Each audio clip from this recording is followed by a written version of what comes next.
Welcome to Pick Dr. Osborne's Brain. If you've got questions, I've got answers. We're going to do as many questions as we can in the next hour. But before we dive into your questions, I'd really like to dive into Tylenol. It's all the rage. Everybody's talking about Tylenol, and it's just absolutely amazing how anything in today's day and age, whether it makes sense or doesn't, is politicized for one side or the other. Now, I don't really give two squirts about politics too terribly much. I just want to help people. And so I just find it atrocious that that we're sitting here having to talk about this. But nonetheless, I want to give you my input. So what's all the hubbub about Tylenol? Basically, it comes from this study that was just recently published in Environmental Health. And what they did, the authors of this study, it was a meta-analysis of 46 different studies. So they took 46 research studies included in this analysis. 27 of these 46 studies reported positive associations between Tylenol intake in pregnant women and neurological developmental disorders. 9 of these studies showed null associations, meaning no significant link between the two, and 4 indicated negative associations. So the end result was the vast majority of these studies showed there was correlation between Tylenol use during pregnancy and neurological developmental disorders. That's something we shouldn't ignore. Didn't matter who you are siding with politically. This is data we want to pay attention to. Because why? Because if you're a pregnant woman and there's even a small increased risk of your child being born with neurological developmental disorder that can impact the rest of their life and the rest of your life. Some of these really severe cases of autistic disorder, these kids are dependent on their parents for the rest of their life, and they're going to outlive their parents. And who's going to take care of these adult children when their parents are gone? So if we can improve those numbers, if we can reduce those numbers, and obviously we want to pay attention to these types of signals that researchers are picking up. Now, that being said, there is an association, and of course, association doesn't mean causation. Nobody's saying that. We were just simply saying we need to pay more attention to it. So the FDA has recently responded to this evidence, and here's basically what they said. The FDA is taking action to make parents and doctors aware of considerable body of evidence about these potential risks. This is the letter that the FDA composed and wrote and sent out to doctors, which I think was a great idea. Doctors should be aware. In recent years, evidence has accumulated suggesting that the use of acetaminophen by pregnant women may be associated with an increased risk of neurological conditions such as autism and ADHD. Some studies have described that the risk may be most pronounced when acetaminophen is taken chronically throughout pregnancy. In other words, the greater the dose, the greater the risk. Nobody's disagreeing on that. These concerns may be magnified by the fact that a very young child's liver may still be developing, and thus a child's ability to metabolize the drug may be limited. Well, even beyond that, a child in utero definitely doesn't have liver development. And of course, the toxic compound produced by Tylenol in pregnant women can pass through the placenta and affect the child. So again, let's make more people aware. But I think the main problem, it's not just Tylenol. And the reason why everybody's up in arms and blowing smoke and beating their political chests around this is they have ideologies that differ. But in reality, we just want people to be healthy. So let's just look at, what does Tylenol do? Tylenol damages the liver. This is in chronic doses. And one of the things it causes in the liver is it reduces this major master antioxidant substance called glutathione. Now, glutathione, if you want, I really encourage you to watch my crash course. It's over an hour long, and we do a deep dive on the importance of glutathione in human health and disease. But when you reduce glutathione, basically what you do is you increase oxidative damage. So you cause chemical-like damage when there's a reduction. And this also affects the detoxification. So how do humans detox from environmental chemicals like microplastics and heavy toxic metals like mercury and different types of medications or drugs as well as alcohol, as well as things we're exposed to through our food chain and through our food supply. We know, like, for example, corn syrup damages glutathione production, too much corn syrup, high fructose corn syrup. So if we're being exposed to all of these things, and all of these things are diminishing our glutathione storage, certainly some are going to be at greater risk than others, because some pregnant mothers are eating poorly and are being exposed to many things. And so their use of Tylenol might lead to greater degrees of risk than, say, someone who's trying to eat really healthfully and exercise and has really great lifestyle choices around health. Now, I want to point something out around this, that when we look at pregnant women, this was a study published just last January, and what they found, they were doing an analysis of quantitatively how many pregnant women have something called non-alcoholic fatty liver disease. And why is this important? Because we're talking about pregnant women and the health of their liver. If they're taking Tylenol, part of the way their body is going to process that Tylenol is through a healthy liver. So how many pregnant women actually have a problem with non-alcoholic fatty liver? And so according to this research study, it's about 14%. Well, that's an alarmingly high number. 14% approximately of pregnant women have non-alcoholic fatty liver disease. Of course, there are race differences. So 17% of Hispanics have non-alcoholic fatty liver disease, so the highest bunch. And so if we have that high of a prevalence of liver damage in mothers that are giving birth, wouldn't it go to say that we should turn our attention and our sights on educating these women, pre-conception, about how to improve the health of their liver? In my opinion, the answer is pretty no-brainer. It's pretty simple. So all that being said, let's talk for just a moment about glutathione, because it's my opinion that if you're pregnant and you're having pain or fever, there also are risks of women with fever and birth defects in their children. So there's two sides to this. It's not just so simple. It's a complex issue. But at its core, how do we support a pregnant woman so that, God forbid, she needed to take a Tylenol, that we can reduce the potential risk of this happening? And so the main way is to improve or to enhance glutathione. So if we look at this GSH, this is glutathione.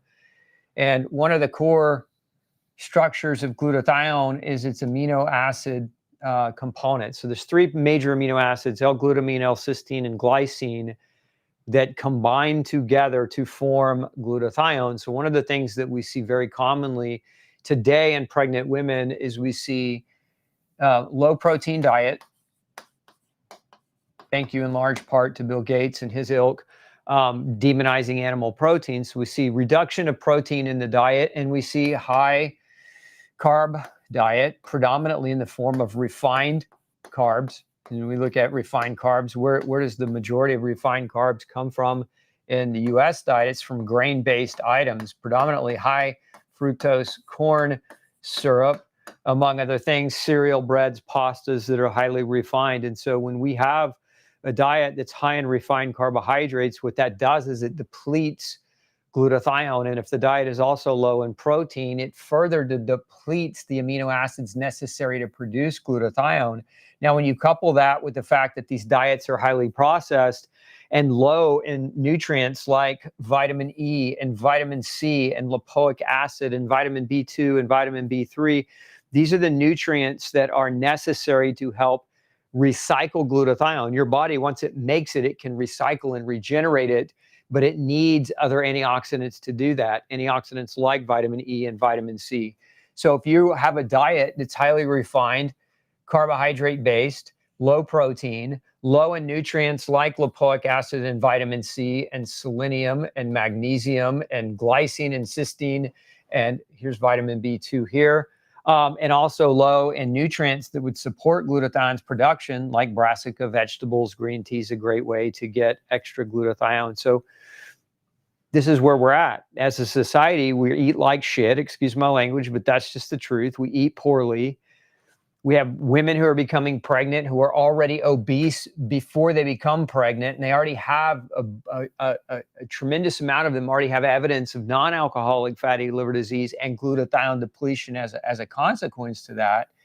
And so now what Tylenol becomes is Tylenol just becomes the proverbial straw that breaks the back, unfortunately, of that child, and has a potentiation for autism and other neurological developmental disorders. So if you're, again, we're not saying causation, we're saying it's multifactorial and many things add up to increase the risk.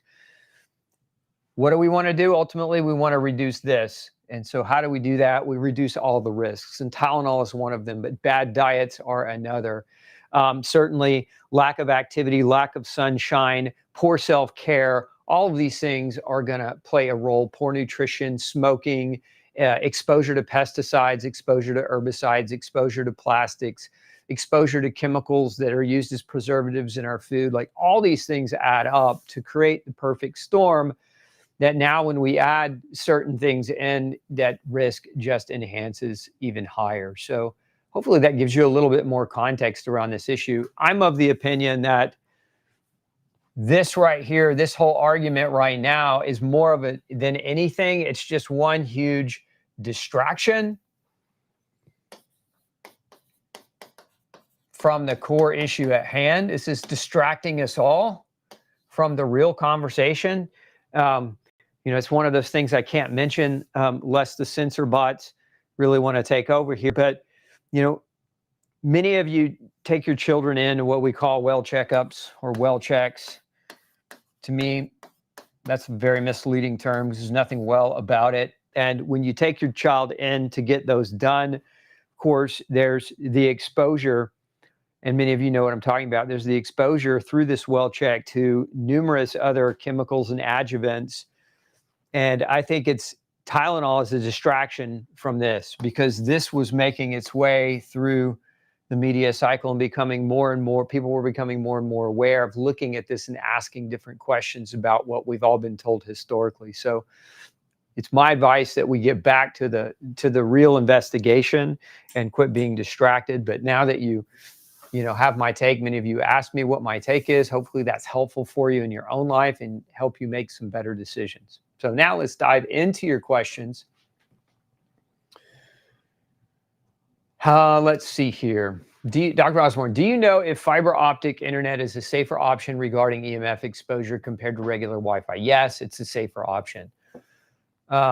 The connection's entering your house, it's within a wire. That wire generally will emit some degree of EMF, but Wi-Fi signals go all through your house, and there's no blunting of that. So, I mean, you definitely want to, if you can hardwire your house, ideally, that's a better option than running Wi-Fi and routers everywhere.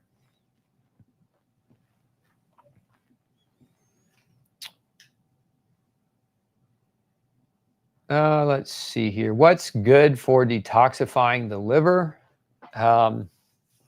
Lots of things. Depends on the aspect of the chemical we're trying to detoxify. The liver has multiple mechanisms of detoxification.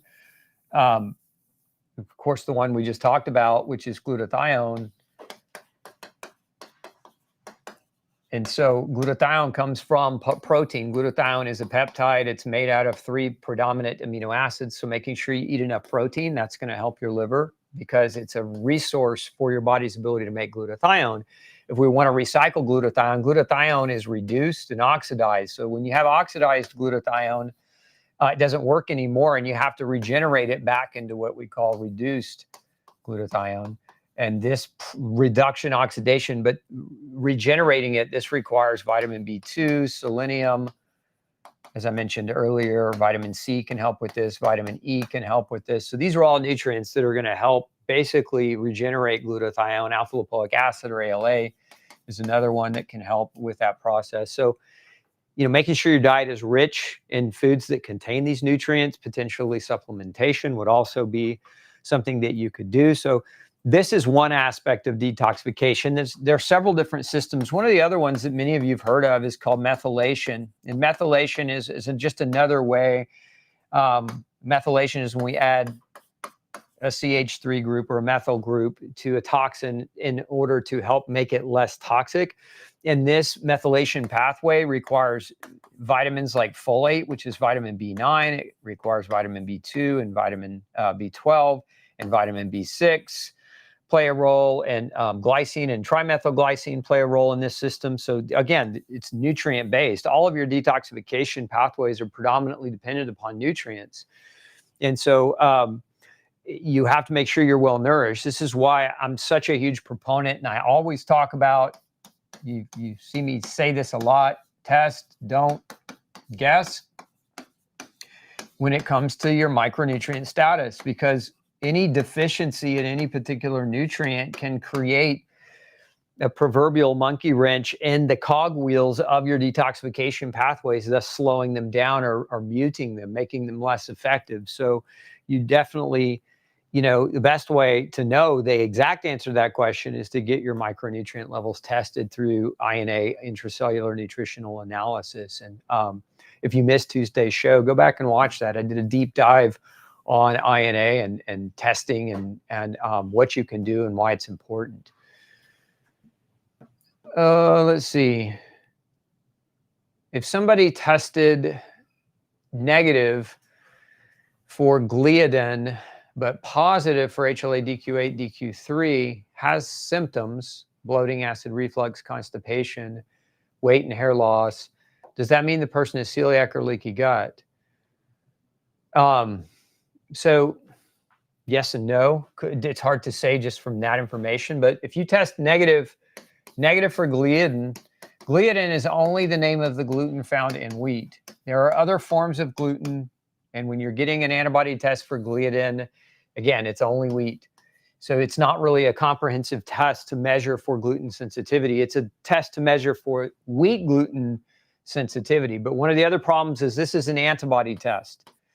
And antibodies are dependent on the fact antibody tests being positive, not being falsely negative, are dependent upon whether or not you're actually making adequate antibodies. So some people have antibody deficiencies because they're immunosuppressed.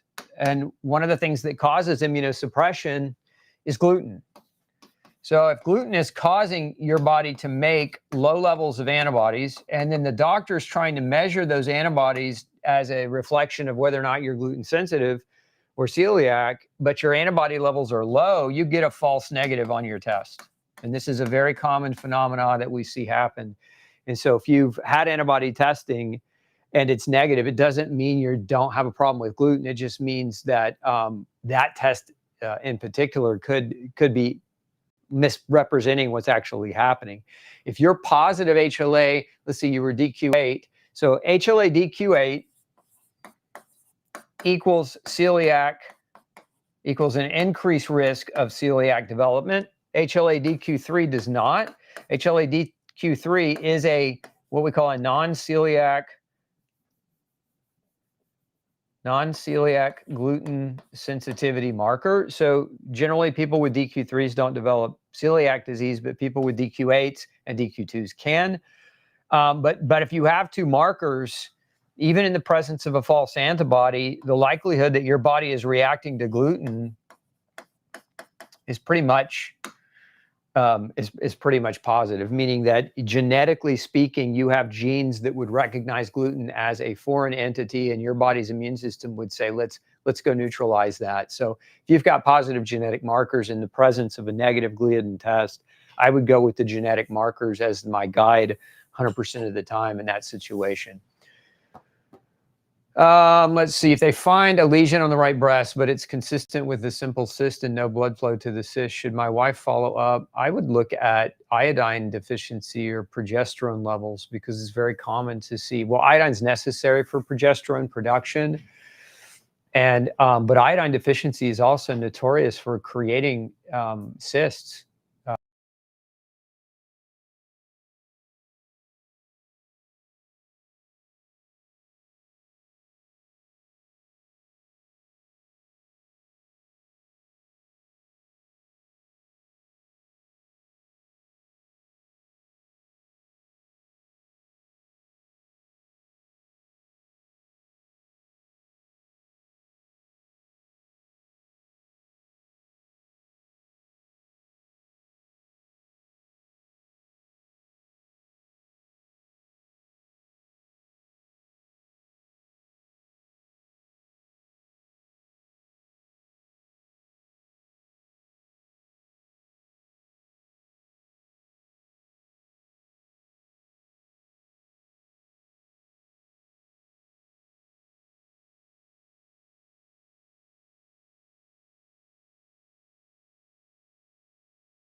that being said, dogs generally do respond pretty well to glucosamine. And from a pain perspective, curcumin or turmeric can be very helpful for arthritic pain in dogs. I don't know how old the German Shepherd is, but generally when they hit about 10, their hips start to go, and then they can get super arthritic. The other thing that I have seen be tremendously helpful for German Shepherds is hip adjustments, chiropractic manipulation for the dog. I know with my own dog personally, we had a pet chiropractor that was probably the #1 factor in prolonging his quality of life and reducing his pain, but it also increasing his functionality and his ability to move and walk without being miserable. So, I mean, those are all things that I would probably encourage you to look into. Let's see, Christine, what can I do for peripheral neuropathy? Find out why you have it. Peripheral neuropathy has many different types of causes. My experience, one of the big causes of peripheral neuropathy is gluten. See it all the time, gluten induced. So if you're not, if you haven't looked at gluten, and again, I would encourage genetic testing for anybody who suspects gluten, but they're not sure. Do that, because if you get a positive result, a lot of times you change your diet, and that's going to lead to reduction in nerve damage, which allows your nerve to heal. In many cases, that neuropathy goes away. I've seen this 1,000 times. So gluten can be a trigger. Now, one of the side effects as well of gluten is malabsorption. So you get reduction of vitamins and minerals. And so this is because of gut damage. And so now you can develop neuropathy for other reasons. B12 deficiency, folate, B5, choline, lipoic acid. These are super common. I should probably mention B1 in this. It's a major driver too. So these nutrients right here are major factors in the development of neuropathy. And so I would say measure these. I mentioned an INA, an intracellular nutrition analysis. Mel, can we put information up? I've mentioned that a couple of times for the audience. Get this testing done so that you have a better understanding of whether or not you have a nutritionally related neuropathy. Gluten, again, can cause these deficiencies, as can poor diet and many other factors. But that's another thing that we commonly see. We also commonly see mold. Environmental mold exposure can also cause nerve damage, which manifests this neuropathy. Because outside of that, there are a few other reasons why people develop neuropathy.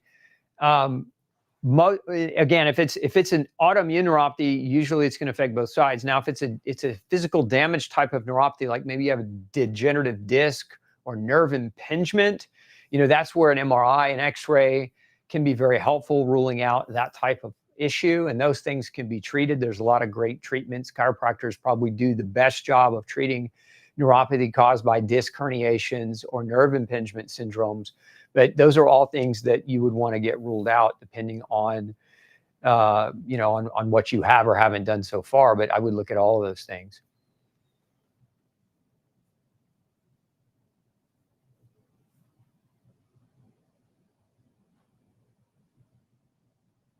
Any comments on finasteride medication? My brother was given that prescription after an episode of pain and inability to urinate. He had a catheter placed initially.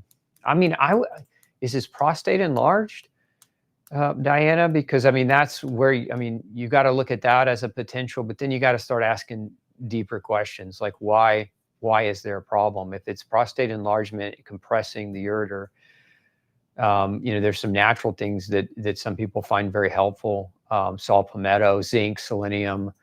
Are examples of some of the natural things. We have a product called Prostate Support that you might share with him.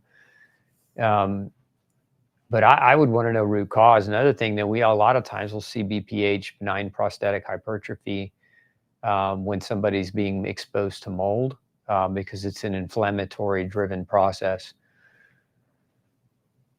After a root canal for my tooth, which was an amalgam filling, the new filling is gray, not white. Should I be worried? Talk to your dentist.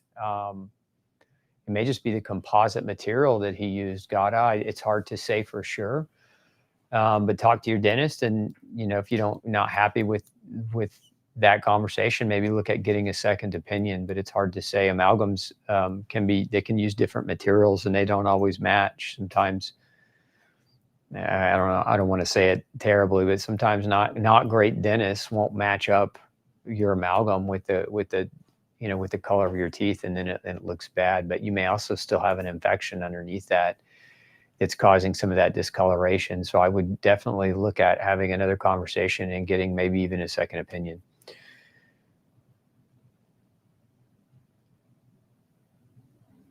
What would you do if your lymphocyte proliferation analysis showed a greater than 140% deficient iron, but ferritin was 110? What's your iron level, Wither?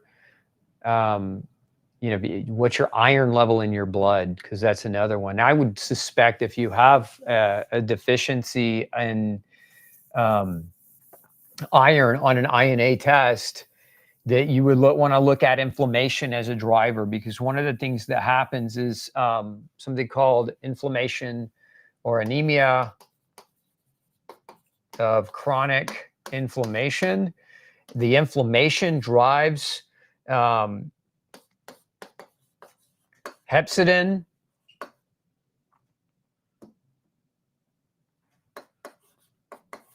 which is an important protein in terms of iron movement.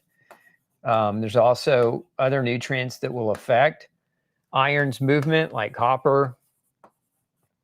And so you would want to look at this, because if your iron is low on your INA, but it's normal in your blood, then the likelihood that you have chronic inflammation is what I would suspect. And so now I would go try to find out where that chronic inflammation is coming from, because in that situation, I wouldn't necessarily supplement somebody with iron. I'd want to know why the iron's not getting into the cell in the first place.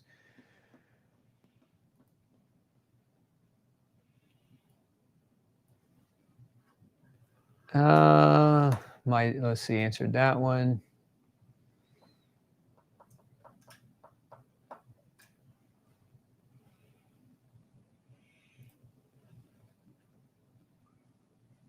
If a person's white blood cell is 2.5, which is low,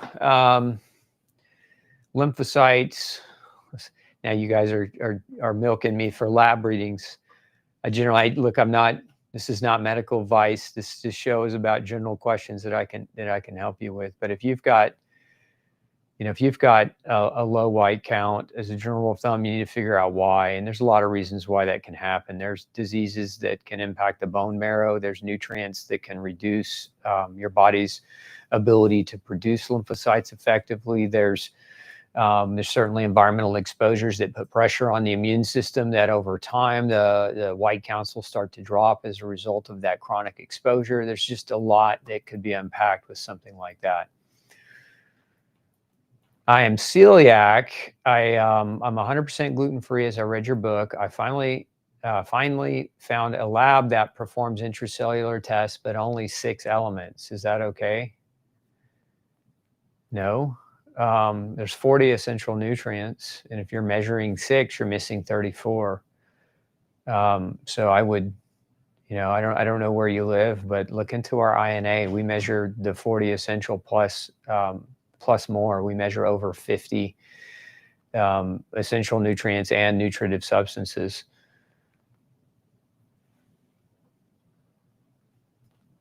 Is A2 raw milk good for your gut? Depends on you. Depends on who you are. Some people are allergic to dairy. Some people are lactose intolerant, especially people with a history of gluten sensitivity. So because gluten damages the gut and the enzyme production of lactase, which is what breaks down the sugar lactose in milk. So it depends. Can A2 milk be good for a person who doesn't have dairy allergy or sensitivity and is relatively otherwise healthy? And that milk is coming from cows that are predominantly grain-fed and predominantly grass-grazed as opposed to grain-fed? Then I think, yes, in some senses. No, and others. It really depends on the person. And I would encourage you, if you haven't already, watch my crash course on dairy. I go through a lot of the different aspects of dairy and why it may be problematic for some and why it's okay for others and all the ins and outs. How do we know if we have too much or too little acid in our stomach? Well, you can do a pH endoscopy so that it can be, your pH in your stomach can be measured. But that's the expensive way. Kind of the low budget at home test, Diana, is get some of our ultra acid. It's a product that contains betaine hydrochloride, and start by taking 2. And if you take 2 and you don't feel any kind of warmth at all in your stomach, several hours later, take 4. And if you get into that 4 to 6 capsule range where there's no warmth at all in your stomach, you're probably low stomach acid.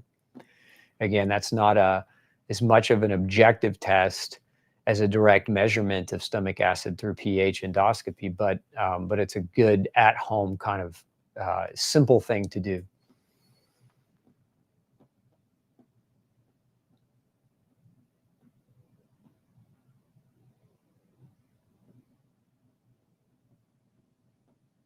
Please tell me what I can take for my trigger thumb.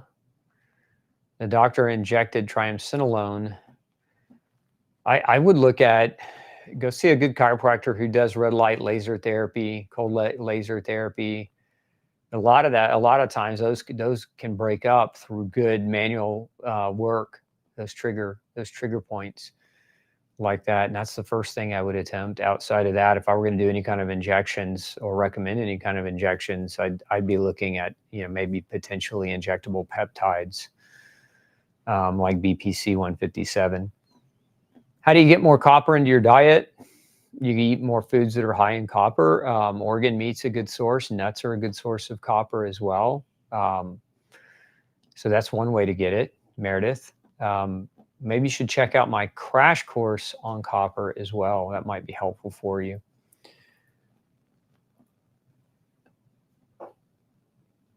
I currently take your ultra mineral supplement and had the INA test. A few minerals were slightly low. Can I switch to ultra nutrients and possibly have them covered? Maybe. Depends, Mary. That nutrition is very dynamic. And so part of it, there's if you go back and watch Tuesday's show, I talk a little bit about some of these concepts. But if you watch Tuesday's show, some of the things I talk about were causation, right? Why do we develop nutritional loss?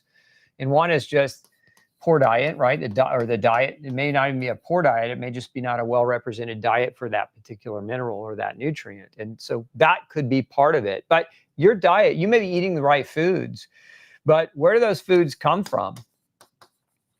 If those foods are grown in nutrient poor soil, so they're going to recruit less minerals into them. And so even though you may be eating a food that theoretically should be high enough in that nutrient, that poor soil and where you're getting your food from is not allowing that nutrient to be at adequate levels. And so you're eating that food, but not getting access to that nutrient. There's also, the use of nitrogen fertilizers that unfortunately they help food grow really fast, right? So they increase the speed at which food grows and the robustness and the greenness and the look and appeal.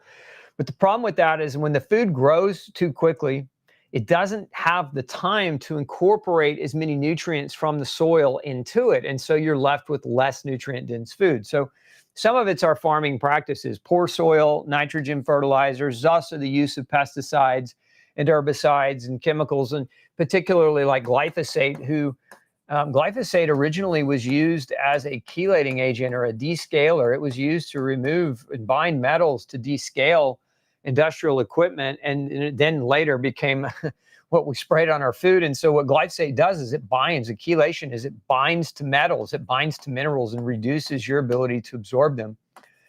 And this is another component of why I recommend organic food with less exposure to these types of things. So That's just diet alone. And then you have seasonal variations in food. And then you have grocery stores carry food from different regions of the world grown in different soils. There's all that variability, right?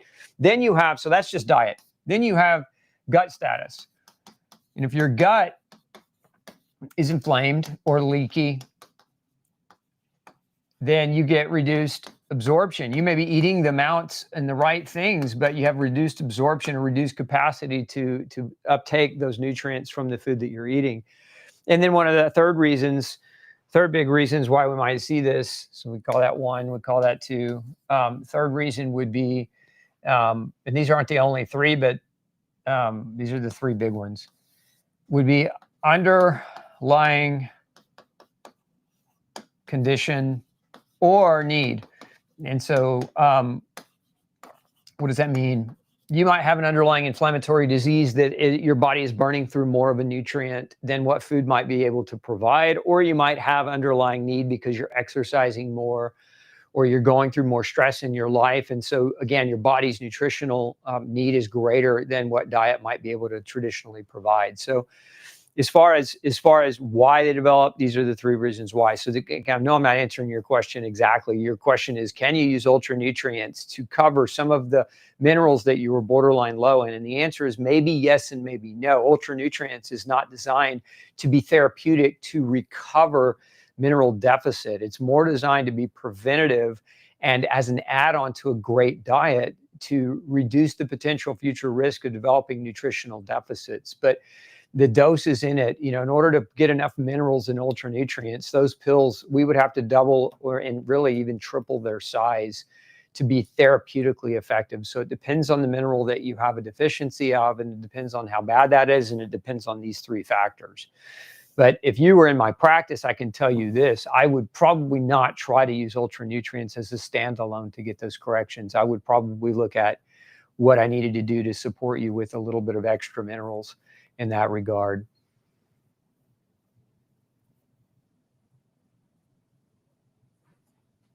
I remembered that you said that just drink 1 cup of coffee per day. Why that limit?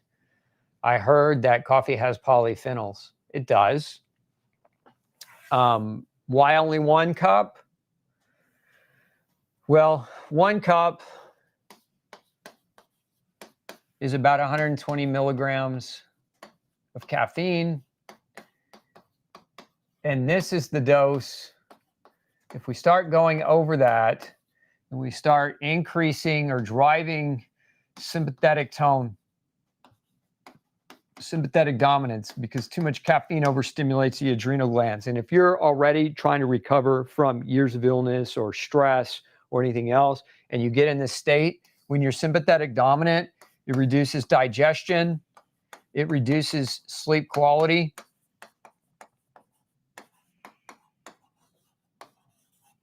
reduces your ability to heal and repair. So keeping it around this has less of a potential to drive that sympathetic tone. That's one of the big reasons why is if you're going to have it, limit it to 1 cup a day. It's mainly for that reason. Now, there are other nuances to coffee. For example, you can, some people, I call coffee a sugar delivery system, SDS, because, when people take their coffee, usually they're adding syrups and all kinds of other nonsense to it. And so then, any polyphenols that are in that coffee are nullified and neutralized as a result of the other garbage that's being delivered with that coffee. And then there's also the potential for mold toxins to be in your coffee, especially ochratoxin A, which is a known carcinogen, and it can damage your kidneys. And so if you're drinking coffee, I highly recommend you use brands that are mold and mycotoxin tested. And also avoid, one of the other factors here is, a lot of you are going to hate me for saying this, but avoid public coffee shops. One of the things, now this depends on where you go. There are better quality shops than others, etc. But as a general rule of thumb, you go into kind of some of the classic popular coffee shops today that sell you coffee for $5, $6, $8 a cup. One, you're spending too much money, in my opinion, but that's not really the health reason. the reason is because how well do you think they clean those machines? One of the things that we see a lot in public shops is a neglect. And especially I've seen this more and more post-COVID because it's harder to get people to want to go to work. It's harder to get quality people who want to go and actually do their job. And so you get kind of the leftovers and you get people that cut corners. And so those machines aren't being cleaned very well. And when you have those machines not being cleaned very well, they start to grow mold in them. And when they start to grow mold in them, when you're getting your coffee from these public spaces, you're potentially increasing your exposure to mycotoxins through dirty equipment. When I was a kid growing up in Houston, I think it was ABC, there was a newscaster by the name of Marvin Zindler, and he was really well known for reporting every week on mold in ice machines in public restaurants. And he had a whole spiel with it. It was slime in the ice machines. You go look that up on YouTube and you can find all kinds of videos on, even had his own intonation and everything else with it. But when you're eating out, you always run the risk of the potential for mold. Coffee houses are a big risk. When they're putting ice in your cup for your drink, a lot of those ice machines are contaminated with mold. And this is why we see a lot of people get food poisoning or get in trouble when they're eating out, especially if they're already sick and they're trying to recover. So this is also why I oftentimes delineate, you may have heard me say this, OPF, and this is, I try to avoid this. What is OPF? If I tell you what, whoever answers first in the chat, if you guys are fans and you know what OPF means, we're going to send you a free copy of No Grain, No Pain. And if you already have a copy, we're going to send you one anyway to give it away. So Mel, let's keep tabs on who that is. I'll come back to that in a minute. Let's see here. Is timing important to get choline to improve the absorption of magnesium? You have to rephrase that question, Melinda. What do you mean? Should you take choline before you eat foods high in magnesium to improve magnesium's absorption? I don't know if that's what you mean, or maybe reframe that and I'll give you a good answer. Choline helps absorb magnesium, but as far as like immediate timing before or after the meal, I would say an hour within proximity is pretty good in terms of enhancement of magnesium absorption.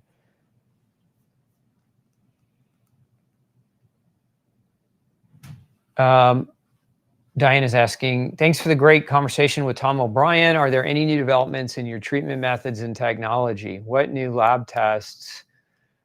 There's always new developments, but the problem, Diana, is that we don't just run to a new development and say everybody's going to have this new development accessible to them at their cost through my clinic. What we try to do initially when there are new developments is we try to do kind of behind the scenes research where I'll actually come out of my own pocket for this research, and I'll run certain labs on people, letting them know, look, this is not something that we typically do, but we're trying to collect data to see whether or not this lab is a lab that is worthwhile.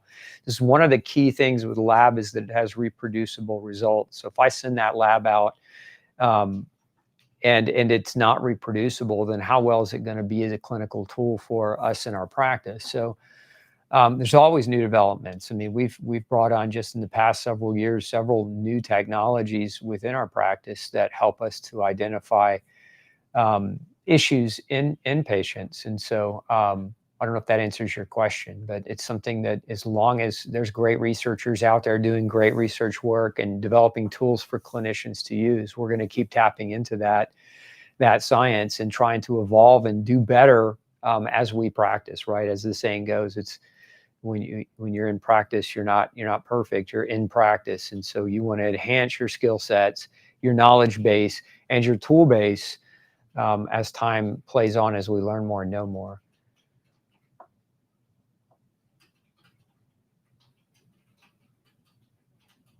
Let's see here. Which one of your products has iron with copper in a good ratio? We don't have iron with copper. Generally, most of our products are iron-free, and we have a standalone iron called Ultra Iron. So, and that does not have copper. So we don't have a combination. Now we do have a copper product and we do have an iron product, but we do not have a product with both, because with iron is one of the few nutrients, there aren't very many, but it's one of the very few nutrients that we don't want people to supplement with unless there's actual need.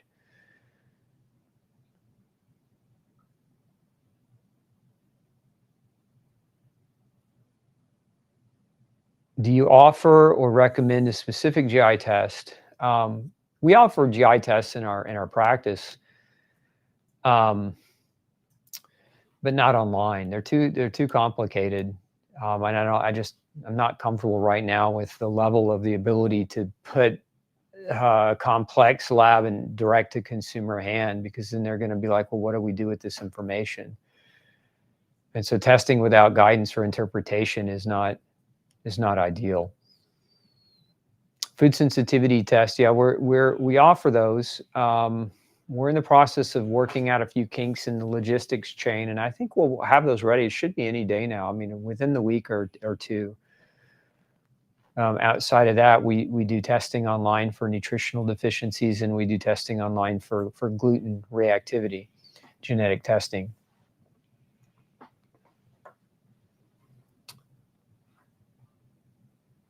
What would you recommend diet-wise to help with gallbladder pain? Find out why. Yeah, gallstones can pass naturally. There are gall flush protocols. If you look that up online, I'm sure you'll find several. But it's basically with a stone protocol. It's high doses of oil combined with Epsom salt and citrus that will basically charge the gallbladder and force it to dump, and that can help to pass stones.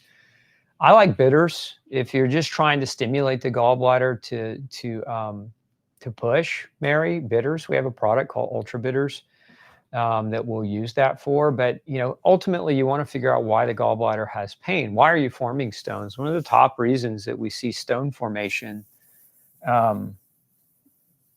is vitamin C deficiency. Vitamin C and taurine are necessary to properly produce bile acids. And so when people lack these nutrients, you can get stones that form that can create gallbladder pain and problems. And of course, the solution to this is not to remove your gallbladder. The solution is to measure and see, is this part of your problem? Now, we've also seen that gluten, since we're talking about gluten today, gluten can contribute to malabsorption, right, leading to those nutrient deficiencies, but gluten can also create autoimmune damage to the liver. I've seen cases. I had a case a few years ago, probably the worst I've seen, is a gentleman in stage 4 liver failure. They gave him like less than 6 months to live. He's well. He's doing extremely well. And you know what saved his life? A gluten-free diet. It got rid of his autoimmune reaction, and his liver was able to heal as a result of that. And sometimes diet is just that powerful. So I would definitely look at nutrients for the gallbladder, and I would look at what is the underlying reason as to why it occurs, what's damaging the liver. And there's a lot of things that can do that, between medications and alcohol and other chemical exposures that can all play a role there. Anybody get our question answered? Yeah, Withersmith. Withersmith, you're the winner. OPF, other people's food.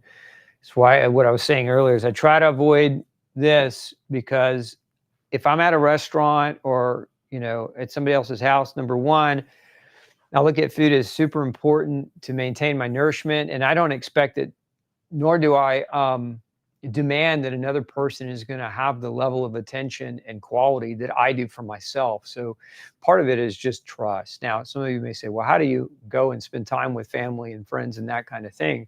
I'm very particular about how I do that. And when I travel, I carry a food suitcase.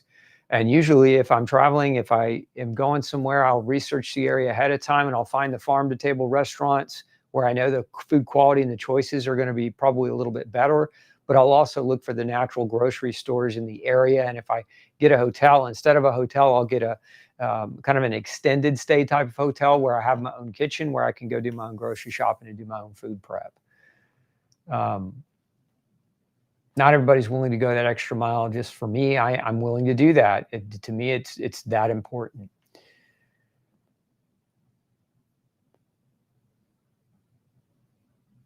Rodney from Fort Worth. My parents both have CLL, high white blood cell counts. Is the lymphocyte proliferation test accurate in this situation? It is. Where we have a hard time with lymphocyte proliferation, Rodney, is in people that don't have enough white blood cells. And so in those cases, what we see is we have a hard time getting the testing done. But high levels of lymphocytes, not the issue. We can get that all day long.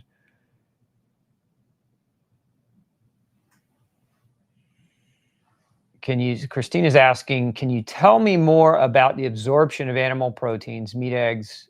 Are they properly and equally broken down as plant proteins, beans, etc., in people with gluten sensitivity and celiac disease? Given that gluten is one of the main triggers of autoimmune disease, I'm wondering if it is healthier to eat a vegetarian diet without grains.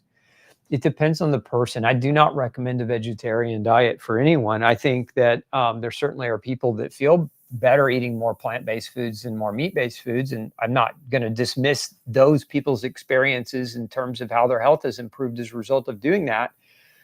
There are also people on the other side of that spectrum that find themselves eating plant foods is not very digestible, and oxalates and lectins and other things are harder on their digestion.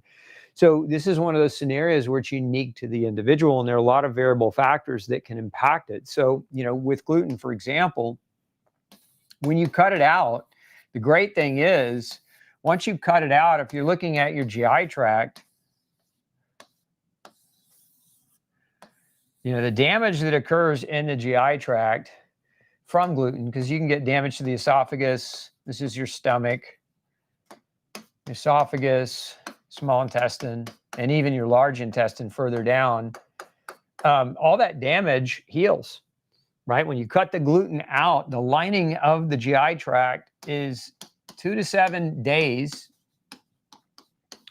The lining is brand new. The cells regenerate and they're brand new. So this is an area, the gut is an area that heals extraordinarily fast, provided you're not doing things that damage it. Now, gluten is one aspect to that. There's certainly other things that can damage the GI tract as well. I mean, just aspirin and ibuprofen damage the gut, steroids damage the gut, antacids damage the gut, antibiotics damage the gut, pesticides damage the gut, chlorine in your drinking water damages the gut.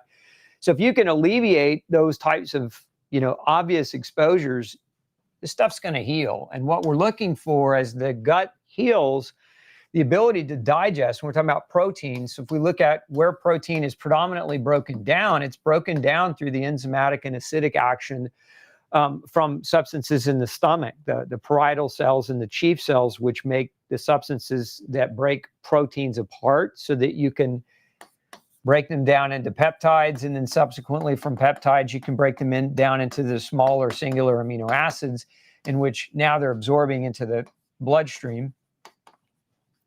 And this can be done even if you've got a history of gluten sensitivity damage or celiac damage extremely well, provided you've done the work to heal the gut. And so there's no benefit necessarily to being more plant-based, because plants are also difficult to digest. Their proteins are not any easier to digest. And for many, again, they're actually more difficult because some of the fibers and other things can be problematic in people with gluten issues. Remember, one of the other side effects of gluten is it reduces the microflora, specific types of bacteria. And some of the species that are damaged they help you digest. So by reducing them, you reduce your capacity for digestion. And this is largely a plant fibers and plant materials. And when that happens, this is why some people gravitate more heavily toward meat, at least initially, because they have a microflora that's not well represented. And so fibers actually irritate their gut lining. And so eating plant-based or vegetarian is, in their case, the wrong move. But there's no one size fits all when it comes to that. The one size fits all piece is if a person's gluten sensitive, they need to be off the gluten. And that's true of anyone with gluten issues. I hope that gives you some degree of clarity. But the other reason I don't recommend a purely vegetarian diet is there's not enough essential amino acids. There's not enough B12. There's not enough B6. There's not enough core key nutrients, typically to support somebody's health long term. And what we typically see, and especially not so much in like a pesca vegetarian or a ovo-lacto vegetarian where you're getting some animal product through fish or eggs or dairy, but where you're pure vegan and you're not getting any animal protein at all because certain nutrients are absent from purely plant-based food. And so you end up like B12, for example, is a common thing that we see. Somebody goes vegetarian or really predominantly vegan, 18 months, 2 years later, their B12 levels have just depleted over the course of that 2 years. And now they're having anxiety and they're having healing problems and they're not repairing very well. And it has to do with B12. You store about 18 months of B12 in your liver, and it takes about that long to be on a plant-based diet for that thing to show up. But if you initially went plant-based and felt better in many ways, you credited that diet to helping yourself. But then, fast forward 18 months, you're like, why am I feeling so bad? Why am I such dire straits? And you're not necessarily making that connection to the fact that the diet that you're on is starting to catch up with you and it's starting to cause malnutrition. So my advice is, regardless, and this is true also of carnivores, by the way, I'm not a carnivore fan explicitly, and I'm not a plant-based fan explicitly. I'm a human diet. You have a you diet. Everybody's got their own unique diet. And I've done probably more nutritional testing than any doctor alive today.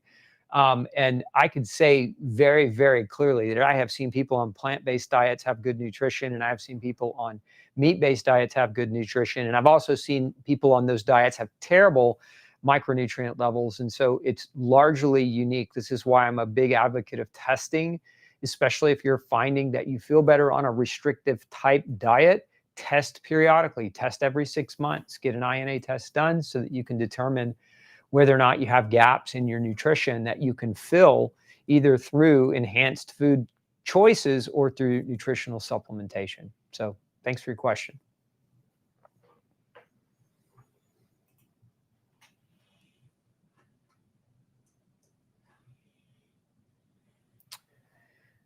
I did your deficiencies test. I'm low in several amino acids. I'm low in 7 of them. Does your ultra aminos have enough for that? Yeah, Laura, if you're using my ultra aminos and you're taking 2 to 3 teaspoons a day mixed into smoothie or water, that's going to cover a lot of bases for your amino acid levels. If my dentist says I need fluoride releasing filling and it's all I can afford, I need fluoride releasing filling and it's all I can afford, but I have Hashimoto's, what do I do? So your dentist wants you to take fluoride. I'm not sure what you're asking me. What I think you're asking me is your dentist is telling you need fluoride to harden your teeth. Probably that's what they say.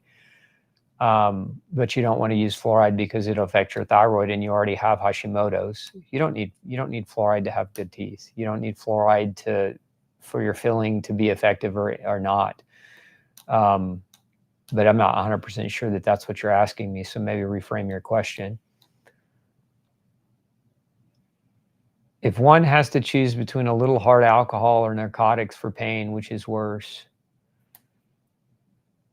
I don't like hypothetical questions that say which is the better of 2 bad choices, because I think there's a lot of other things that can help with pain. I know you're asking that question seriously, but like, for example, I could use white willow, and I could use other herbals that have very potent anti-inflammatory and anti-pain effects. A combination of vitamin C and quercetin. We have been able to see people wean off of very powerful long-term steroid use just by using vitamin C and quercetin. There's a lot of research on vitamin C as being effective for reducing the need for narcotics. As a matter of fact, post-surgically, when we give patients high-dose vitamin C, the need for pain medication is dramatically reduced or not necessary at all. So I would look more toward vitamin C, quercetin, white willow, turmeric, all as potential options to negotiate pain before going anywhere near alcohol or narcotics.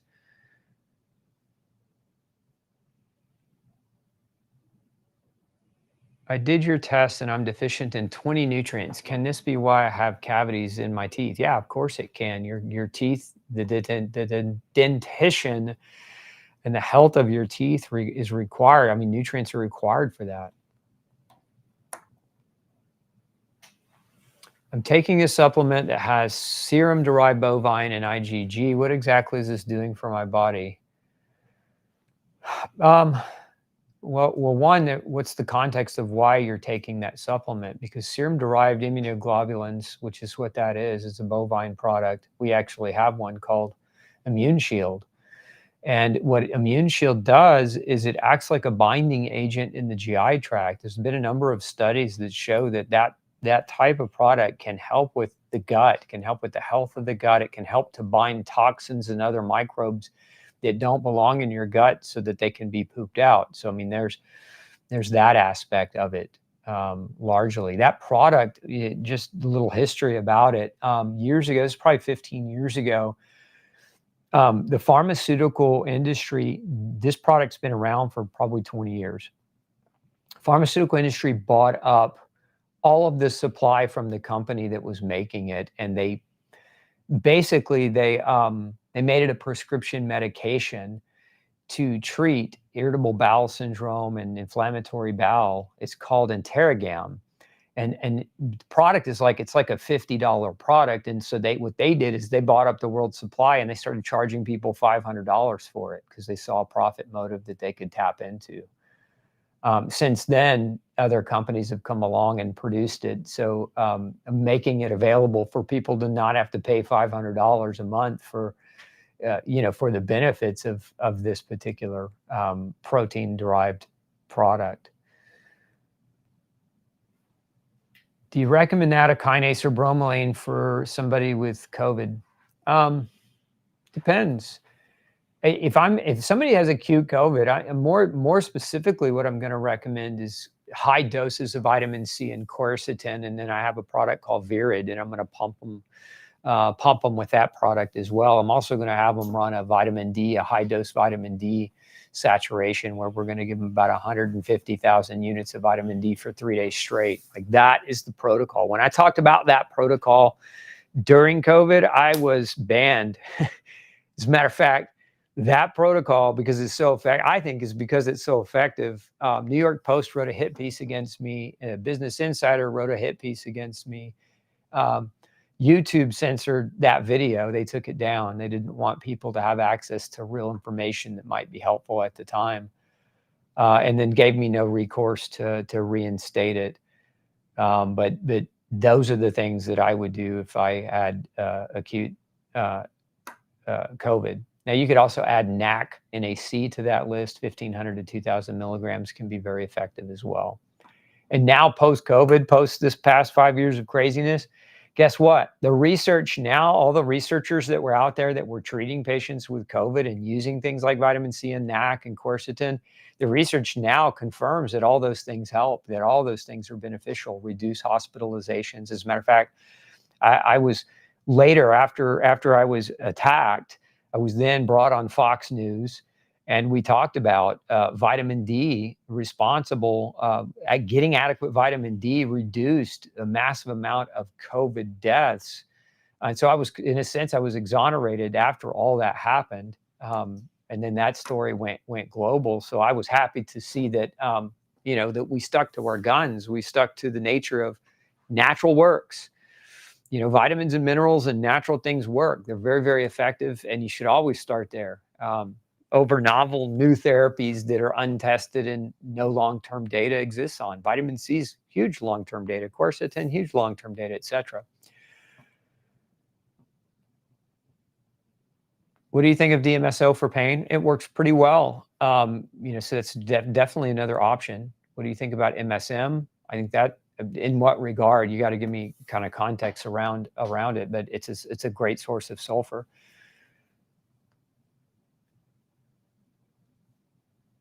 I spent an afternoon in massive pain in fetal position. Felt like I was on fire from too much Tylenol. That was enough for me. If only a doctor had figured out my knees were hypermobile. So you took too much Tylenol and then got hurt?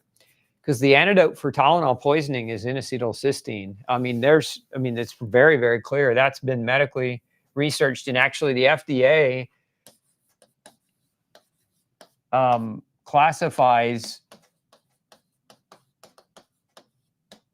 NAC as the primary treatment for Tylenol poisoning. And if you catch it within 8 hours, it's almost 100% effective. What is NAC? N-acetylcysteine. Cysteine is an amino acid. We get it from eating animal protein.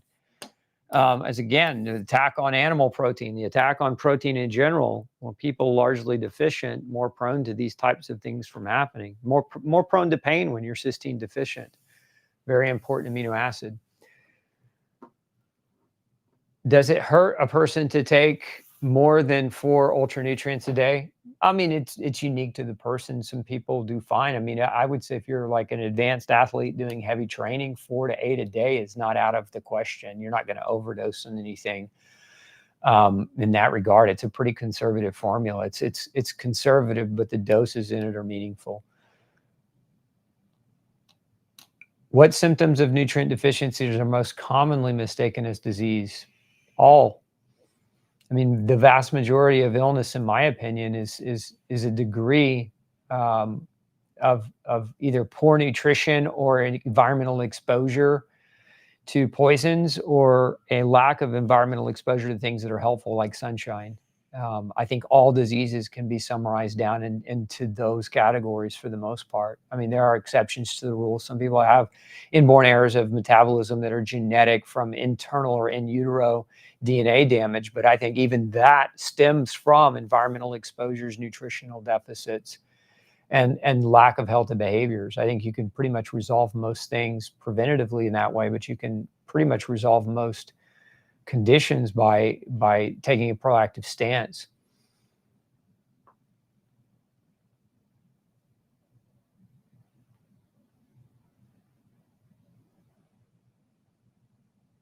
What would cause continuous high MCV, that's mean corpuscular volume, and homocysteine, low mean corpuscular hemoglobin concentration, and low alkaline phosphatase? That's probably a combo of things. MCV,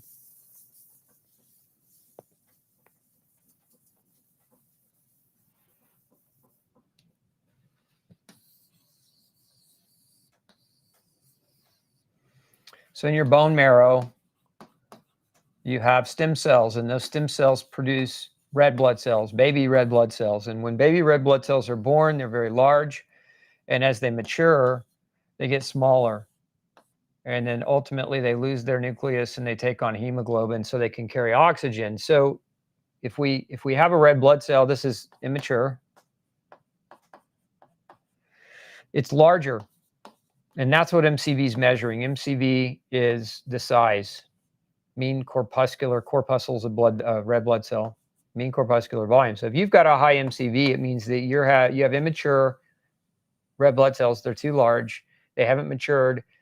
And so they can't carry oxygen very well, and that's a form of anemia. Now, if you couple that with low mean corpuscular hemoglobin concentration, meaning now if we come down here over here on this end, this is a red blood cell, and inside of this red blood cell, there's a protein called hemoglobin. And hemoglobin concentration, or MCHC, is trying to measure concentration of how much hemoglobin is inside or packed into your red blood cells. So if that's low, then in this regard, it's probably got more to do with copper, could have to do with iron, and it could also have to do with zinc. Your MCV being elevated is most likely vitamin B12 or folate, although it can also be vitamin B6, especially if your homocysteine is elevated, because homocysteine is metabolized and recycled into methionine through the action of primarily of these 3 B vitamins. So I would look toward these core nutrients as maybe playing that role. I mean, ultimately, you'd want to get those things tested so that you can determine what's going on. And the alkaline phosphatase being low is generally, that's zinc deficiency that's contributing to that. You have a mold toxicity. as well. I mean, if you've got, Sherry, if you've got a mold toxicity, what mold does is mold suppresses bone marrow adequacy, right? So it damages bone marrow, and it can cause, or it can lead to this too. It can also reduce your white blood cells, and it can also lead to reduced platelets. Very, very common hallmark of mold toxicity or mold exposure because of its bone marrow suppression. What are the super old copies of the Drug-Induced Nutrient Depletion Handbook? 100 to 150 bucks. Oh, why are they 150 bucks? I don't know. Whoever's selling them is charging that much. They're worth their weight in gold. I mean, they're really high quality books. My favorite books, though, if you really want, you can look for these ones too and see if, I don't know if they're any less expensive, but because I'm not in the market to buy them. But the author's name is Daphne Rowe, and brilliant doctor. She's written several books on drug-induced nutritional depletion and deficiency. And so if you can find any of hers, that you might be able to get them a little bit cheaper, maybe not, but I'd look for her work as well. What nutrient deficiency would cause a 3-year-old to lose hair or have it thin? Protein deficiency would be the first thing I would think about in a 3-year-old, Kathy. You might look at biotin as well. That could be playing a role. Zinc could be playing a role. Copper could be playing a role. If 2 of her sisters have celiac genes, it's probably just malnutrition, malabsorption. She's probably gluten sensitive and probably not getting nutrients absorbed as efficiently. And so it's probably multifactorial in her case. Can I take your gluten-free SPMs 5 a day? Gene is asking. I'm trying to be pain-free from my RA along with your diet. You can. You know, it's really hard to overdose on SPMs, but generally, just for your knowledge, Gina, usually what we do, we start people on 2 a day, and then oftentimes if that isn't enough, we'll go up to 4 a day. Generally if 4 a day is not doing it, we look for other potentials as well, because there may be something else that's missing in that if you're trying to really get inflammation control.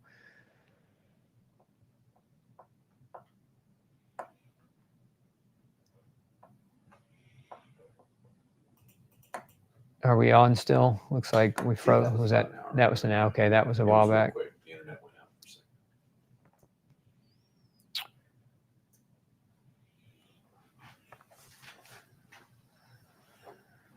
second. Why is it so hard to get a doctor to prescribe T3 active thyroid hormone? Different strokes for different folks, Melanie. I can't speak for other doctors. I just know that I know that the mainstream, standard is Synthroid. I mean, that's what most endocrinologists are going to recommend, and most of them are going to limit their testing and their diagnostic to TSH test, and they're going to basically tell you to go away if you don't like the way they do their work. It's unfortunate. How much choline is stored in the liver? I don't know off the top of my head the exact amount, Melinda. That's something probably could be looked up from autopsy and biopsy studies.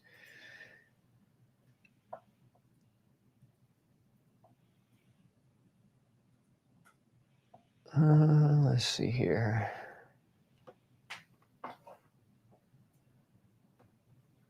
Can you explain again regarding breast? Talking about cystic breast disease. I mentioned iodine and I mentioned progesterone. So look at those two. 2 common variants. So what do we should have?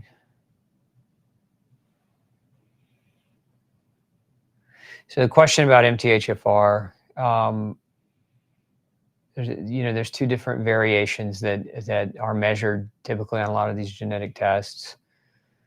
Mainly, they're just impacting your ability to methylate. So I mean that they're very similar in terms of both mutations. I think people put too much credit on these mutations. I'm homozygous MTHFR 677, and it's never really impacted my health or my life, except for the fact when I was in mold. And of course, when you're in mold and you're not methylating well, you get sicker faster.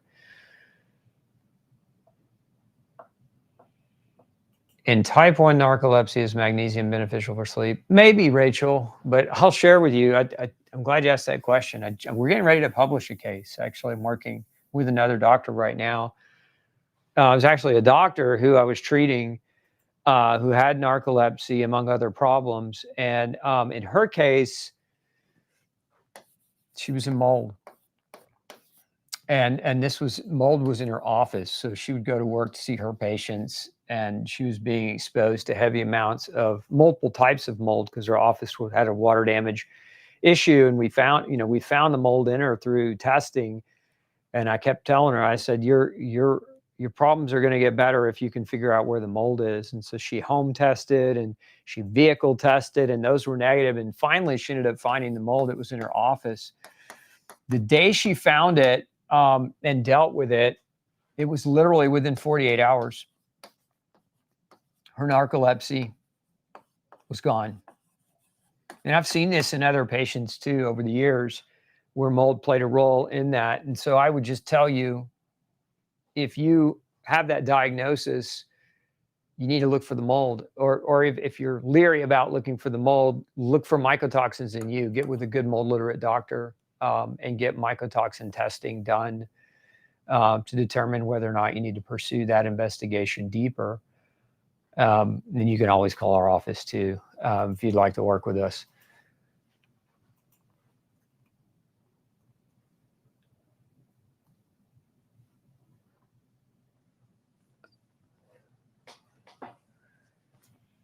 I have BPPV. I assume, Chip, you mean benign paroxysmal positional vertigo. Getting it twice a year. Use the Epley for help. Any nutrients that could help. I stay hydrated. Chip, you should check out gluten as a driving cause. Are you gluten-free? We see this a lot. Gluten can cause vertigo. And I've seen a number of cases of BPPV go away with diet change, particularly grain-free versus that traditional gluten-free diet that so many promote.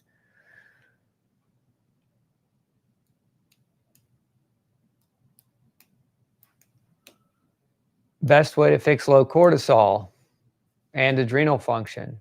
Watch my crash course on the adrenals, Diana. There's a ton of information there because there's not like a best way, right? I mean, the best way to help your adrenal glands is honestly is to figure out what's overtaxing them. And for most people, it revolves into 4 categories: food exposures that you shouldn't have, chemical exposures you shouldn't have, microbial exposures you shouldn't have, and nutritional deficits. Outside of that, number 5 would be environmental, emotional stressors that are greater than what your body has the capacity to deal with. So, job strife, relationship strife, spiritual strife, etc. But you've got to figure out those areas and those triggers. It's part of what we do in my practice. We measure those areas because we want to understand for that person what's the best way to help them be more resilient to stress. What's the best way to make sure their adrenal glands work in proper function.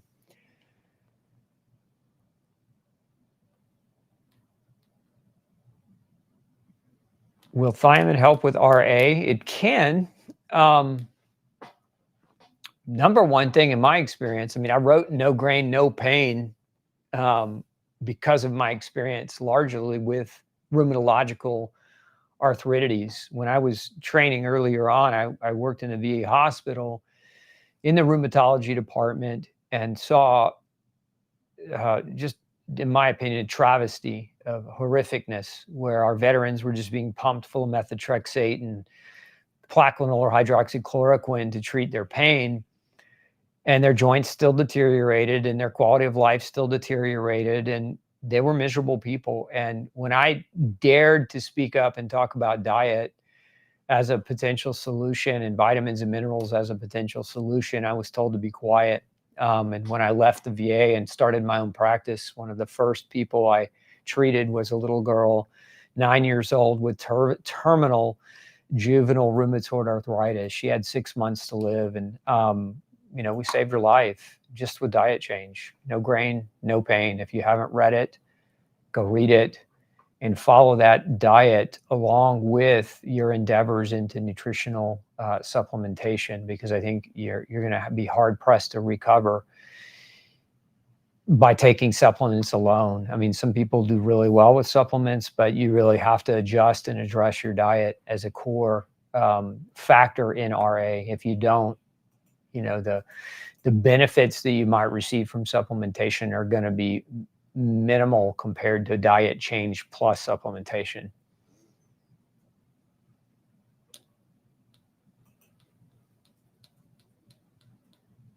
Why is ubiquinol so expensive to buy? Because it's very expensive to produce. At the end of the day, it's not one of those things where doctors or supplement companies are just jacking up the price, citing tariffs or whatever other excuse. It's very, very expensive. The same thing is true of other nutrients like methylcobalamin versus cyanocobalamin.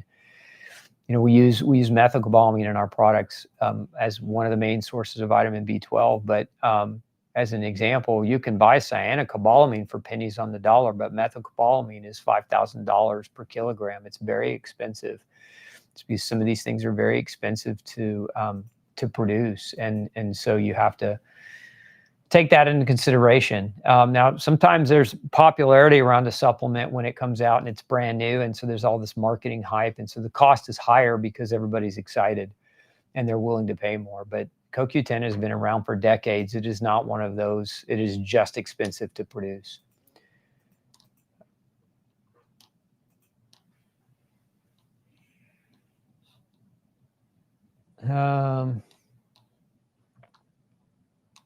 Just got my results from my test. Thank you for making it easy. I'm upping my B12 and chromium. Can you suggest the best omega-3? Yeah, I have two that I would suggest. One is Ultra Omega, and let me explain the difference. So Ultra Omega, and then the other one is Omega Max. They're comparable in terms of dosing, but here's where you would pick one over the other.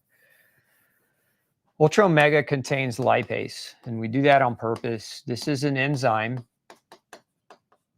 that helps you break down fat. So if you're celiac or gluten sensitive, intestinally damaged, it's very common. We see in celiacs and in gluten sensitive people, we see that when we measure it, we see their lipase is low. And lipase is the enzyme that helps you absorb fat.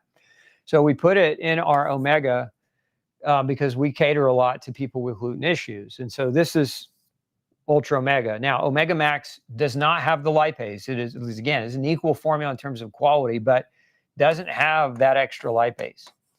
So either one of these would be acceptable if you're trying to get up your omegas. You know, we recommend, you know, on average taking 2 a day of either one. So hopefully that helps you understand those two products and the differences between them.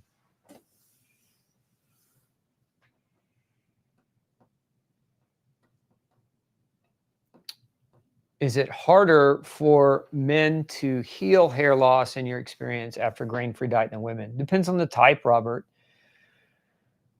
So there's hormonally related hair loss, and you know, and some of the hair loss for men, like the receding hairline stuff, that's a little bit more of a challenge. Now, if we're talking about autoimmune hair loss like alopecia, that's easy to heal. I see that on a regular basis go away.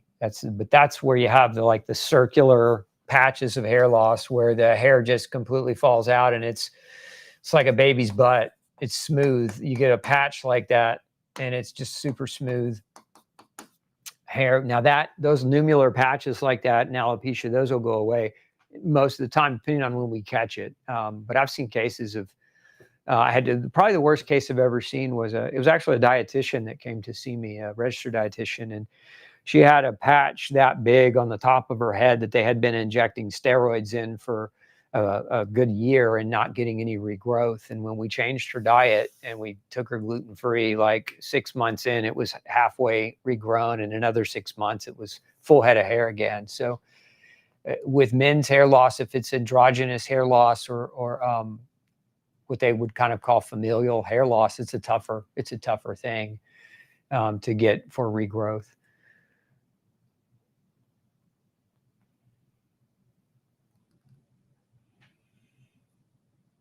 If the body's having a difficult time converting T4 to T3, why would a doctor prescribe more T4? How does that help? It doesn't. What it does,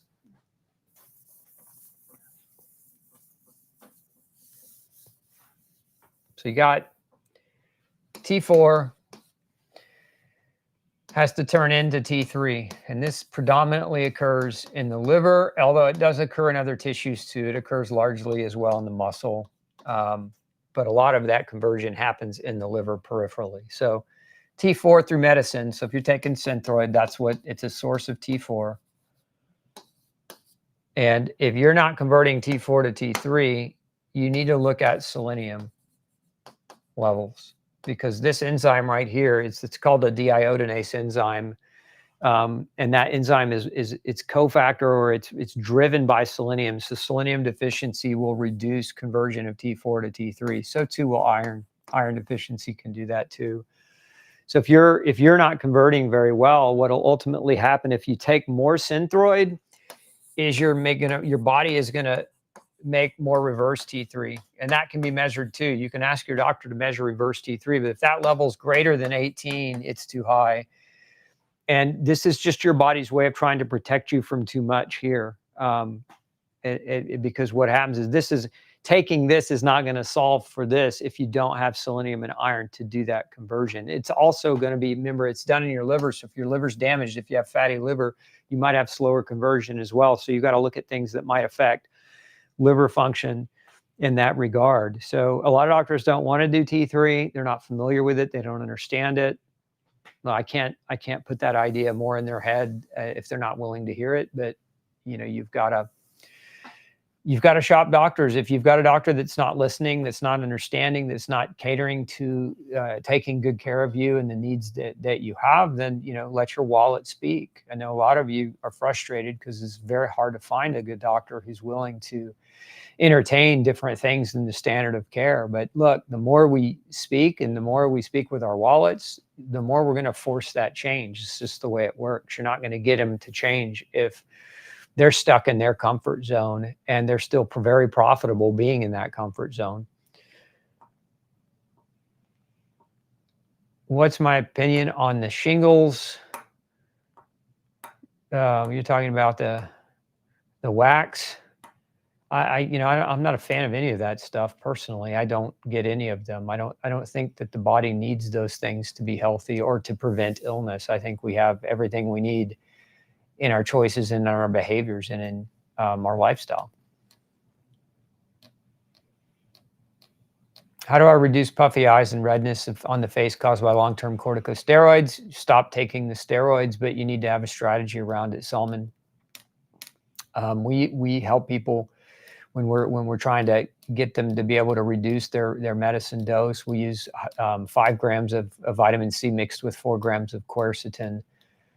It can be very, very helpful at kind of helping them taper that medication down. But that's step one, is you got to come off. That puffiness won't go away because the side effects of corticosteroid use long term. One of the big ones is facial swelling and fluid retention. Ultimately, you retain fluid, so it increases fluid, which increases blood pressure, so hypertension. It also increases blood sugar, which by default increases the risk of infection.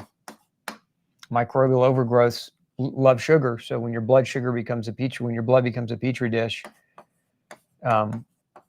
this is why it hits the immune system so hard. Aside from the fact that it's also immunosuppressive, it also reduces your muscle mass, which by de facto increases your blood sugar, and it reduces your bone mass, which increases your risk of bone loss. And the way that it does this, part of the way that it does this, is it causes a depletion of certain key nutrients. Corticosteroids deplete magnesium and calcium and vitamin C and zinc, just to start. And so the longer you're on it, the more malnourished you become here. The more malnourished you become here, the more these things happen. The more these things happen, the more these things reinforce each other, and you end up trapped. So the only way to get that fluid retention down is to have a plan or a strategy to come off of it. And that needs to be, most likely, it's a good idea to have that medically supervised. So you need to make sure you have a doctor who's willing to work with you in that way. But any good doc worth their salt knows that you can't stay on a corticosteroid indefinitely. Now, if you're already off the corticosteroid, you got to have to look at these nutrients. So get you a good INA testing done. Let's find out really what you need. It's going to take 12 months for that steroid to fully work its way out of your system, for the effects of that steroid to fully work its way out. Vitamins for blurry vision, probably the biggest two would be vitamin A and omega-3. Outside of that, we have a great antioxidant formula called Focus, Grace, that you can check out.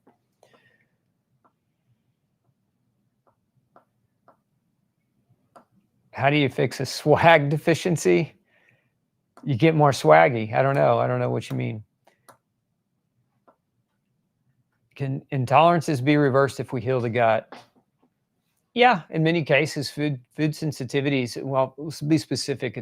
You're using intolerance, but and I don't know if you understand the difference between intolerance and sensitivity, but I think you do, because you're talking about enzyme production. But an intolerance is when you don't make the enzymes to break the food down, and so therefore that food creates usually digestive distress or problems. And so, if your gut gets fixed and those cells start generating enzymes again, yeah, you can correct intolerances. We see that a lot. It takes, in my experience, it can take a couple of years. But like dairy is an example where somebody going gluten-free long enough to heal their gut can start tolerating dairy products again, provided the dairy products are A2, grass-fed.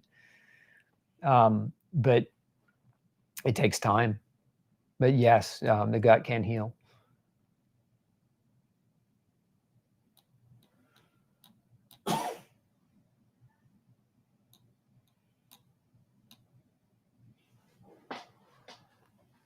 Would a deficiency cause fingernails on the left ring finger and pinky to curl towards the finger?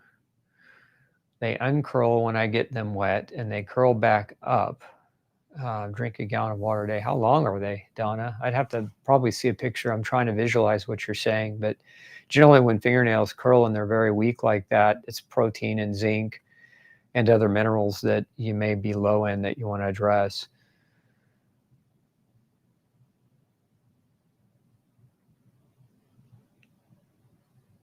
Let's go down.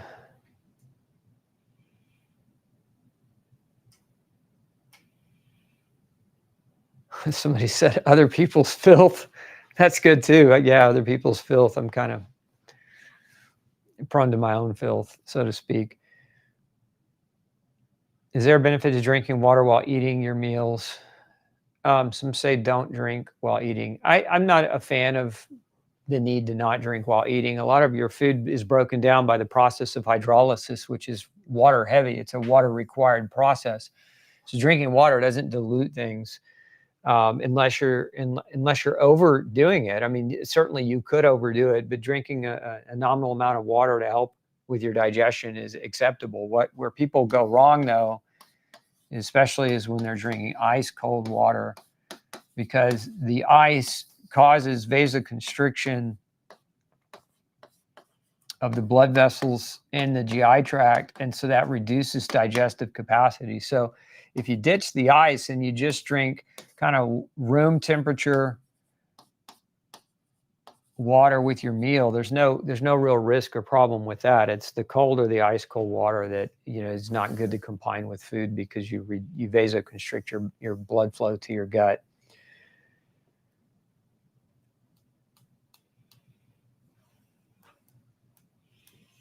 I read in a Facebook group I belong to that exactly. They got a test and it didn't include a report or explain. I don't know what you mean, Adam. I don't even know if that's a question.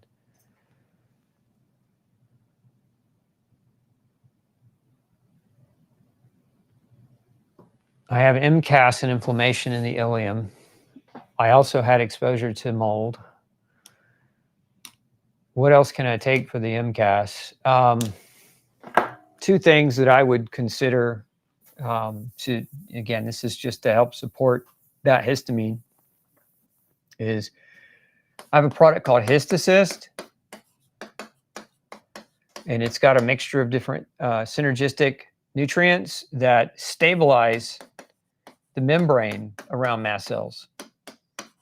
So the external outside membrane of the mast cells, it helps to make them less reactive and make them secrete histamine less aggressively. So this would be one. The other would be an enzyme called DAO. We have a product called Ultra DAO, and this is an enzyme that degrades histamine. So it breaks it down. Some people find that, over-the-counter antihistamines can also be helpful, but, you weigh the risk and the benefit of those things. There are cases where I think they're merited, but at the end of the day, the long-term risk of taking antihistamines is that they reduce the production of stomach acid. They're linked to dementia, and mold is already bad enough on the brain that we need to add something else that could contribute to more brain degradation.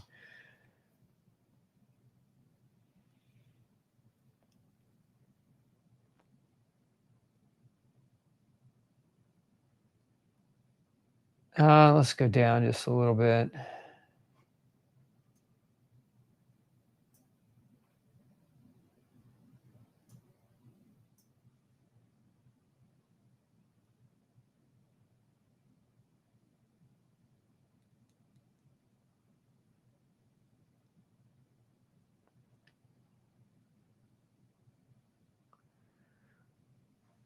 A lot of commentary.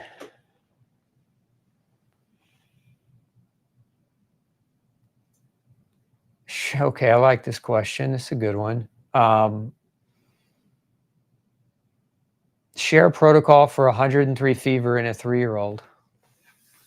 Simple. You're going to laugh. It's so simple. Tepid bath.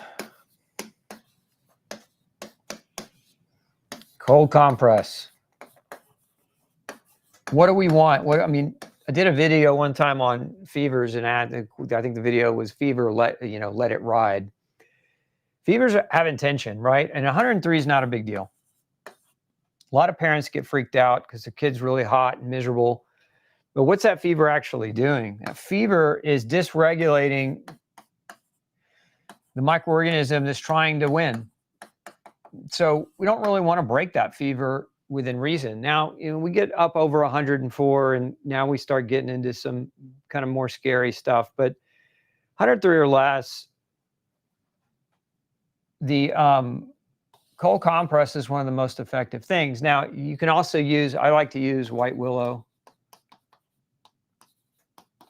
but you can also use vitamin C and quercetin mixed together in a 3-year-old. Like if we're talking about dosing in a 3-year-old, it's bowel tolerance dosing. So depending on, how much to take, anywhere from 1 to 3 grams is probably, and that's in divided doses, is probably going to be pretty good and pretty tolerated. And with quercetin, anywhere between 1 and 2 grams. We're not taking this long-term over a long period of time. We're just taking it acutely for its regulatory effects on cytokines and inflammation. And then white willow, 120 milligrams or so. Take that one with food. And, this combination of things, plus this if you need it, plus this if you need it, is a great way to try to kind of help that child not feel quite as awful with that higher fever. But ultimately, we want that fever because it's going to help suppress the microbial problem. And whether it's a virus or a bacteria, it's going to help with that.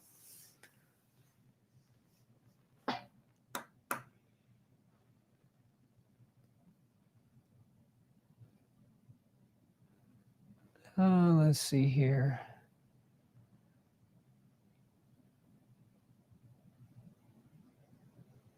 Scroll down. I take 28 different supplements. Is that too many? I'm 88. 88 years old and feel great. Take no medications and working out at the local gym 3 to 5 days a week. Is it too many? Maybe. I don't know because, one, I don't know what you're taking or what the doses of them are. If you're taking just kind of light prophylactic doses of a lot of different things on separate days of the week, may not be too many, but it also may be. And the best way to know that ultimately is depending on what you're taking. If it's vitamins and minerals, is to test to see if they're actually necessary, because you may be taking more than what you need in that regard.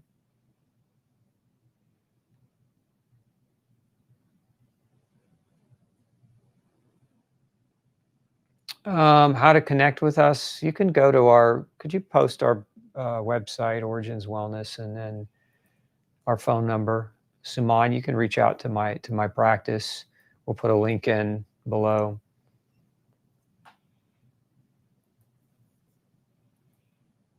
I love this. Victor says, thanks, Doc. The protocol for small hernia using protein, high quality protein, and strong multiple multivitamin works in just 2 weeks. I saw results. You're the best. All right, Victor. I'm glad that worked for you. I love hearing those positive feedbacks from all of you. Always welcome to share those positive feedback, even the negative ones. We want to know what works, what your experiences are.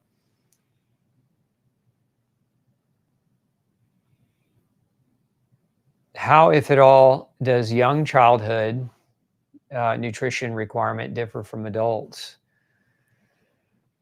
I mean, there's differences predominantly because, kids are smaller but they're also growing. So like there's some increased need, but still doses may not be as high as adults because of size.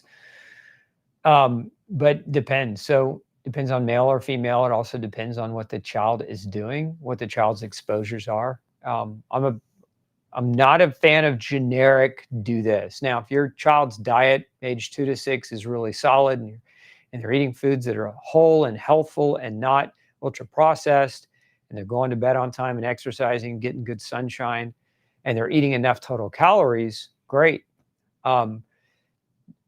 Test. If you really want to get specific, get measurements done so that you know where they might be missing or what strategies that you need to look at a little bit more closely. But I mean, there's lifestyle nutrition for sure between kids and adults and women and men and pregnancy and breastfeeding. And so the biggest requirement differences are going to be just in calories, and in the calories are the differences in the nutrients. But the worst thing that I see, the biggest crime that I see, this is my opinion that it's a crime. Nobody's going to jail, but it's the way pediatricians recommend shit products like Pediasure and call that healthy nutrition. There's a commercial on right now. Excuse my language. It just makes me so mad to see doctors who aren't qualified to talk about nutrition, talking about nutrition in the most ignorant of ways to parents who don't know they're not qualified, right? It'd be like going to a plumber and you thought they were licensed, but really they weren't a licensed plumber at all. They were just Jack John Henry from down the road who didn't have any experience and messed up your plumbing in your house and caused a leak and your house flooded. Well, you got doctors recommending garbage nutrition full of genetically modified fructose corn syrup to these kids, and parents that are gullible enough to believe it are feeding their kids this swill, and it's having tremendous impact on their minds. And we're in a crisis of emotional and mental disease in this country, and a huge part of that crisis has to do with the nutrition, has to do with how people are eating. And everybody says, well, you can't stop us from drinking our Cokes and enjoying a corn dog in the summer, whatever. But look at the consequences of that attitude. It's created mass confusion. It's created hormonal disruption. Kids are gender confused. They're not growing as well as they should. Mentally, they're not developing as well as they should. They're not as resilient as they should be.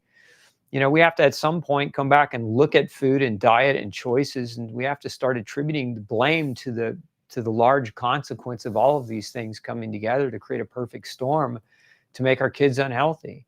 And for all of you naysayers that are out there saying, oh, we can eat whatever we want, you're idiots.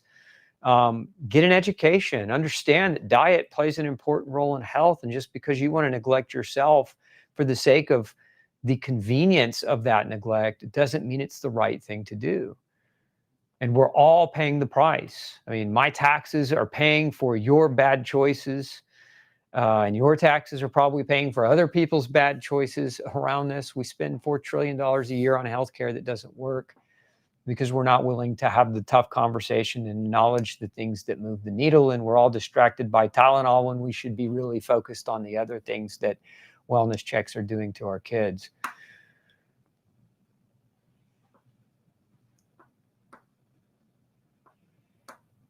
You recommended using liver detox to cleanse the liver. Yeah, if you're trying to do liver support, we have a product called Ultra Liver Detox. My GP didn't know as much as I did about the thyroid. It's impossible to get her to order the tests that I want or need. It's where you walk away and find somebody new. Any recommendations on insomnia? Yeah, I mean, if you're in mold, Sherry, and I think you asked the question earlier, mold is a major contributing factor to insomnia because your body doesn't want to go to sleep. You're breathing in poisonous air. Your body wants you to leave. That's why you're not sleeping, because you're in a sympathetic state of mind, and body doesn't want to go to bed when you're in sympathetic mode. I mean, yes, can progesterone disrupt sleep? Low levels, yeah, it can. Other nutrients can as well. But if you're in mold, that would be my priority.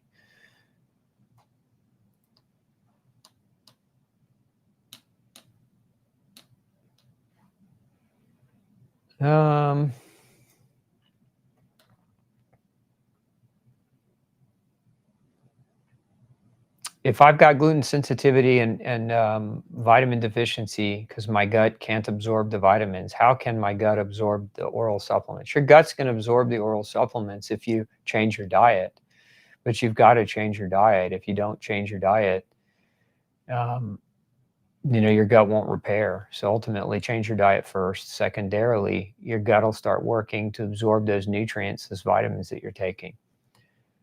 And taking B vitamins, especially at higher doses, you force absorption through, beyond the pumps that are designed to help absorb the nutrients in the GI tract. You force absorption through passive diffusion when you take high enough doses.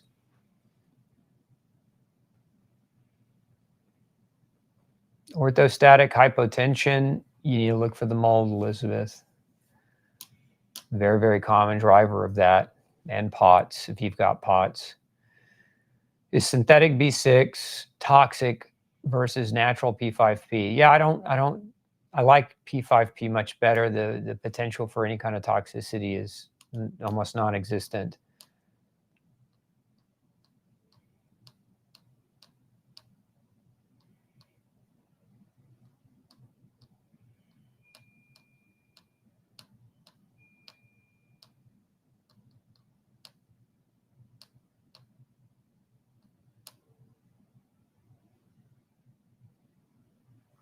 When I was pregnant with twins, I wasn't getting enough weight towards the end. Doc told me to drink NutriDrink almost 30 years ago. That was the only nutritional input I got. Yeah, just same thing with OB-GYNs. I've had OB-GYNs tell my patients to take Tums with calcium to get their calcium. Just ignorant.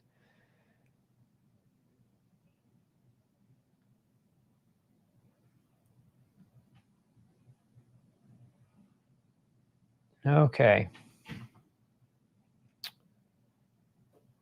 I don't know if I've got more questions I missed. If I missed your question, it's because the feed just scrolls so fast I can't keep up with them all. But we're out of time anyway. I think what have we gone? Almost 2 hours. So yeah, you guys got 2 hours today. So I hope it was worth your time, and I hope you got something out of it. Do me a favor, if you like it and you found it valuable, share it with somebody that you care about. Remember what our goal is. Hashtag save 100 million lives is what we're after, helping people, educating so that we can all get healthier together and we can all raise each other up together. That's what it's all about. Look, we appreciate any support that you want to give us. I'm self-funded. Nobody, no conflicts of interest over here. We are our own team. We don't allow for advertising or anything like that. So when you buy our products or use our services, we greatly appreciate that. That keeps us going. That keeps my team and I able to do more shows like this. So if you come visit me at glutenfreesociety.org, we've got over 100 different supplemental products there that you can peruse through and look at. And if it matches your needs, we appreciate your patronage. As well, we offer different types of laboratory testing for nutritional deficiencies in gluten sensitivity and food sensitivities. And if you need those types of things, we appreciate your patronage there as well. Beyond that, thank you for being here. Thank you for being open and willing to learn. We'll see you on Tuesday for another crash course. Hope you're fantastic, or I hope you have a fantastic weekend. Until